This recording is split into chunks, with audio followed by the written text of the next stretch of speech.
Hola a todos, en este video vamos a ver dos temas. El primero es derrame pleural, que se pregunta con bastante frecuencia, y en segundo lugar, edema pulmonar agudo, ya que hay que saber algunas cosas importantes en el sentido en que se pregunta en particular el manejo de él, ¿ya?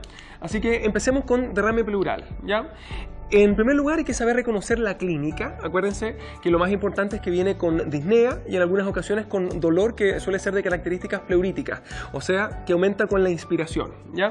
Y en el examen físico lo habitual es que hay disminución del murmullo pulmonar más la matidez a la percusión, y recuerden que esta matidez, como es un líquido en el fondo, puede ser de tipo desplazable, ¿ya? Ahora, la radiografía de tórax es el examen de elección y es quien va a confirmar en el fondo que hay un derrame pleural, ¿ya? Pero lo importante es después ir y puncionarlo, ¿ya? Ahora, ¿qué es lo que muestra la radiografía? La radiografía, en primer lugar, muestra que se borra el receso costodiafragmático y además aparece la famosa curva de Damoiseau, característica de todos los líquidos. Ahora, la percusión también a veces puede seguir esta curva de Damoiseau, pero es algo muy difícil de ver en la clínica, así que la radiografía es finalmente quien la va a demostrar, ¿ya? Ahora, habíamos dicho que hay que puncionarlos, en el sentido en que lo importante es saber exactamente de qué tipo de derrame pleural se trata, ¿ya? Y la única excepción serían un paciente con una insuficiencia cardíaca, con un derrame muy pequeño, en el sentido en que ahí podemos asumir de que se trata de un simple transudado, ¿ya? Ahora, la punción me da la causa y la causa me va a decir en el fondo cómo voy a tratarlo, así que vamos viendo esas cosas, ¿ya? Lo primero a analizar en el caso de que se haya puncionado un derrame son los famosos criterios de Light, que me sirven para diferenciar los transudados de los exudados pleurales, ¿ya? Y los criterios de Light son esos tres que aparecen ahí. En primer lugar, una LDH mayor a 0,6 en respecto a la LDH plasmática, o sea, LDH pleural partido por LDH plasmática mayor a 60% o mayor a 0,6. Las proteínas igual, mayor a 0,5 en comparación a las proteínas plasmáticas, ¿ya? Y finalmente la LDH mayor a 2/3 del máximo aceptado para la sangre, ¿ya? Como habitualmente el máximo aceptado para la sangre es 270 unidades por litro, va a cumplir el criterio con que sea mayor de 180, ¿ya? Aunque eso varía según cada uno de los laboratorios, pero ese es un número que vale la pena aprenderse. Ahora, lo bueno de ese es que no requiere tomar una muestra sanguínea y basta la pura muestra pleural, así que es como el más fácil de ver y habitualmente aparece en las preguntas del UNECOM, ¿ya? Ahora, si no tiene ningún criterio de Light, en ese caso va a ser un transudado, ¿ya? En cambio, basta que tenga un criterio para que se trate de un exudado pleural, ¿ya? Ahora, con los criterios de Light decíamos si era un transudado o un exudado, y en general si es un transudado lo importante es reconocer las causas, que la más frecuente es la insuficiencia cardíaca, después el síndrome nefrótico, el daño hepático crónico y la desnutrición proteica o cualquier cosa que produzca edema en general, ¿ya? Ahora, lo importante ahí es simplemente buscar la causa y tratarla, o sea, tratar la insuficiencia cardíaca, el síndrome nefrótico, el daño hepático crónico, ¿ya? En cambio, los exudados son más complejos y son los que habitualmente se preguntan, y lo importante es dividirlos en polimorfonucleares y mononucleares, ¿ya? El polimorfo nuclear puede ser dos tipos, uno un derrame paraneumónico simple, y lo otro es que sea un derrame paraneumónico complicado o también llamado empiema. Ahora, empiema y derrame paraneumónico complicado no son exactamente lo mismo. El empiema es el diagnóstico clínico, cuando yo lo punciono sale pus, en el fondo es pus en la pleura. El derrame paraneumónico complicado, en cambio, es el diagnóstico en base al estudio del líquido pleural, o sea, en el fondo es un diagnóstico de laboratorio, ¿ya? Ahora, ¿qué hace que sea un derrame paraneumónico simple? Que tenga un pH que esté en 7.2, que tenga o más, en el fondo, un pH que no esté acidótico, que sea mayor a 7.2. Segundo, que tenga un lactato menor a 5 milimol por litro, ¿ya? En tercer lugar, que tenga un gram negativo para bacterias. No es que sean bacterias gram negativas, no, sino que tenga un gram negativo, que no vea ningún tipo de bacteria, y que tenga un cultivo negativo. Así que lo más importante en este caso, en los derrames polimorfonucleares, es justamente el pH y el lactato, esas dos cosas, ¿ya? Ahora, el empiema, todo lo contrario, va a tener un pH menor a 7.2, va a tener un lactato mayor a 5 y el gram o el cultivo van a estar positivos, ¿ya? Ahora, basta que tenga una cosa para que sea complicado, ¿ya? O sea, en el fondo, con que ya vea bacterias, ya está el diagnóstico de un derrame paraneumónico complicado o bien infectado, ¿ya? Eso. Ahora, cuando es mononuclear, en ese caso las causas son distintas. Son tuberculosis, que es lo más frecuente, y cáncer, que es la segunda en frecuencia. Y lo característico de ellas, o lo que nos ayuda a diferenciarlo en el examen de líquido pleural, es la adenosindeaminasa o la ADA, ¿ya? En general, en el cáncer tiene ADA bajo, habitualmente abajo de 30 unidades por litro, ¿ya? En cambio, en la tuberculosis, la ADA en el fondo suele estar alta, ya arriba de 50. Ahora, si está entre 30 y 50, lo más probable es que igualmente sea tuberculosis, ¿ya?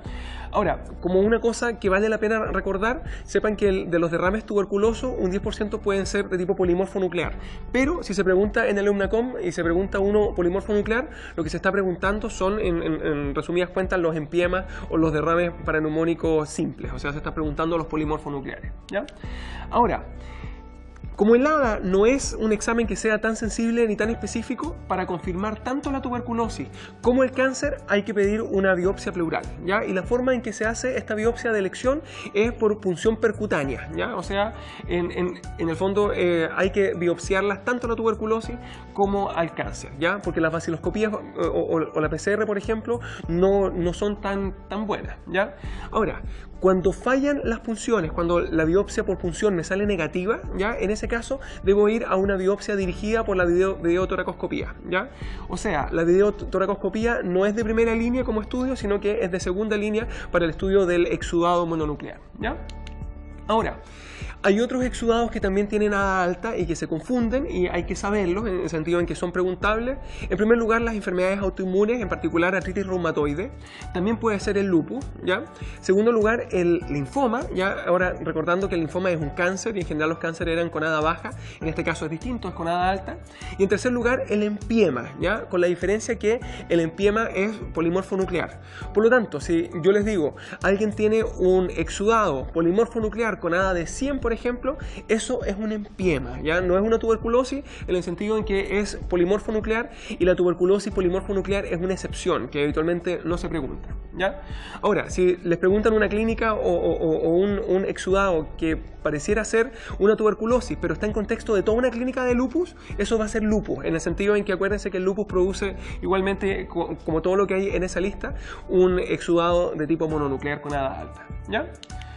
Ahora, ¿cuál es el tratamiento? El tratamiento va a depender del tipo de exudado, ¿ya? En general, en los transudados es simplemente tratar la causa. Ejemplo, tratar la insuficiencia cardíaca, ¿ya? En el derrame paraneumónico simple, en ese caso simplemente se dan antibióticos, ¿ya? Que son los mismos antibióticos de la neumonía. O sea, ceftriaxona habitualmente, en sentido que tenga un derrame suele ser un criterio de hospitalización, ¿ya? Ahora, si hay que drenarlo, pero se drena por la simple toracocentesis, por la punción. O sea, no hay que ponerle tubo, eso es lo importante.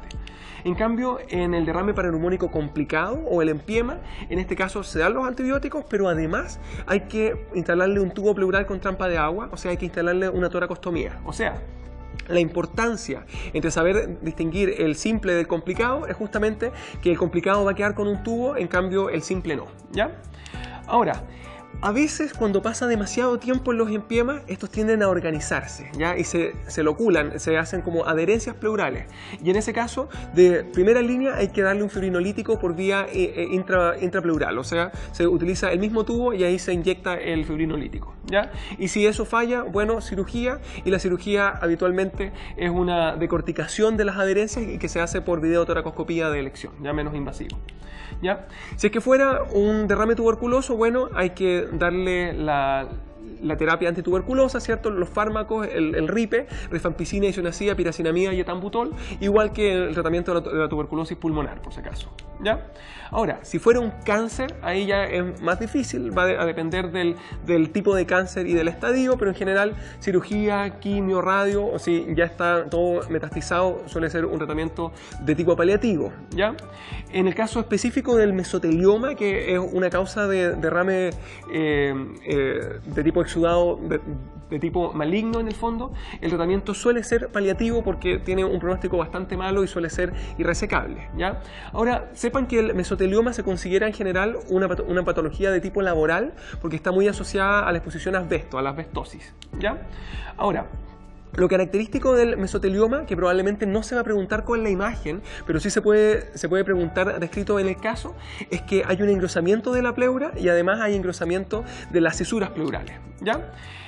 Ahí se ve un derrame pleural en el lado derecho con la curva de Damoiseau, ¿cierto? La conducta en ese caso, como es grande, es funcionarlo, ¿ya?